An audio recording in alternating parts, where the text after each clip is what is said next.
بسم الله الرحمن الرحيم. قال الله سبحانه وتعالى جل جلاله: لقد كان لكم في رسول الله أسوة حسنة. صدق الله العظيم. انتہائی میرے واجب الاحترام بزرگوں، ساتھیوں، دوستوں اور میرے عزیز بچوں،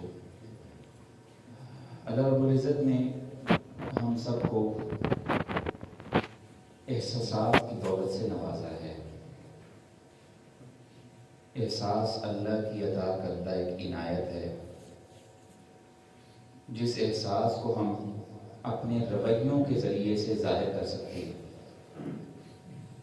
اور اسلام صرف اور صرف عبادتوں کا نام ہرگز نہیں ہے، بلکہ اسلام معاشرے کے اندر دوسرے لوگوں کے ساتھ کس انداز میں رہتے ہیں، اس چیز کا نام بھی اسلام ہے۔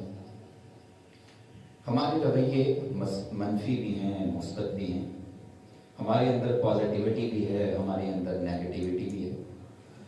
ہم اپنے رویوں کے ذریعے سے دوسرے لوگوں کے ساتھ اپنے تعلقات اچھے بھی کر سکتے ہیں، برے بھی کر سکتے ہیں۔ اللہ سبحانہ و تعالیٰ جل جلالہ نے ہمیں یہ حکم دیا ہے کہ معاشرے کے اندر رہتے ہوئے ہم نے اپنے جیسے لوگوں کے ساتھ رویہ اچھا رکھنا ہے، اور وہ رویہ غیظ و غضب والا ہرگز نہ ہو، وسیلہ رویہ ہرگز نہ ہو، بلکہ بڑے ہی نرم انداز میں، پولائٹ انداز میں، محبت کے ساتھ ہم نے دوسرے لوگوں کے ساتھ پیش آنا ہے۔ نبی اکرم صلی اللہ علیہ وسلم کے دور میں ایک بدو مسجد میں داخل ہوئے، جاء اعرابی فی المسجد ودخل فی المسجد فبال، وہ آئے، انہوں نے مسجد نبوی کے اندر پیشاب کیا۔ یہ عمل تو بڑا ہی سخت تھا۔ مسجد نبوی، رسول اکرم صلی اللہ علیہ وسلم کی موجودگی، صحابہ اکرام رضوان اللہ علیہم اجمعین موجود ہیں، لیکن لوگوں کی عادت یہ تھی کہ اس کی جانب لگتے، جیسے لوگوں کا رویہ ہوتا ہے۔ لوگ تحقیق اور ریسرچ کیے بغیر آپ کی کوتاہی کو معاف نہیں کرتے۔ آپ سے ایک چھوٹی سی غلطی ہو، آپ کے اوپر ایک ٹائٹل دیتے ہیں، ایک چھاپ لگاتے ہیں، اور اس کے فوراً بعد آپ کا تشخص لوگوں کی نگاہ میں گرنا شروع ہو جاتا ہے۔ تو رسول اکرم صلی اللہ علیہ وسلم نے فوری طور پہ اس معاملے کو ٹھنڈا کیا۔ آپ نے حکم دیا پانی کا ڈول لایا جائے اور اس پیشاب کی جگہ کے اوپر گرا کے اس جگہ کو صاف کیا گیا۔ آپ نے مسائل کو حل کیا ہے۔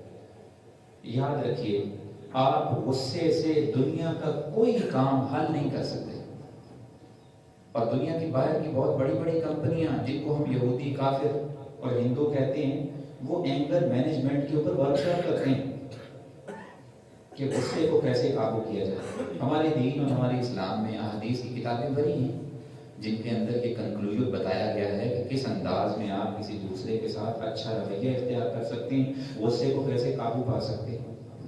اس لیے ہمارے لیے بہترین چیز وہ ہمارا دین ہے۔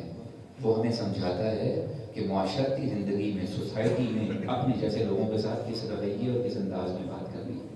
اس لیے اپنے غصوں کے اوپر قابو رکھنا چاہیے، اور اپنی آئلی زندگی، گھریلو زندگی ہو یا وہ سوسائٹی اور معاشرتی زندگی ہے، چاہے وہ آپ کی انفرادی زندگی ہے یا اجتماعی زندگی ہے، اس کے اندر آپ اپنے رویے کو ٹھنڈا رکھیں۔ گھر تباہ ہو جاتے ہیں غصے سے، انسان کی نفسیات متاثر ہوتی ہیں غصے سے، انسان اپنے ملازم کے اوپر چیختا ہے، چلاتا ہے غصے سے، بیوی کے ساتھ مسائل پیدا ہوتے ہیں غصے سے، بچوں کو زجر و توبیخ کرتا ہے غصے سے۔ دنیا کا کوئی کام وہ بہتر انداز میں آپ اسے حل ہی نہیں کر سکتے جب تک کہ آپ پازیٹیوٹی، مثبت انداز میں چیزوں کو حل کرنے کے عادی نہیں ہیں۔ اور اللہ رب العزت فرماتے ہیں قرآن حکیم میں کہ انسان کو چاہیے کہ وہ دوران غصہ کسی دوسرے کو معاف کرے۔ والذین یجتنبون کبائر الاسم والفواحش واذا ما غضبوا هم یغفرون واذا ما غضبوا، جب وہ غصے کی کیفیت اور کنڈیشن میں ہو، اس سچویشن میں دوسرے کو معاف کرنا یہ بہت وزنی کام ہے۔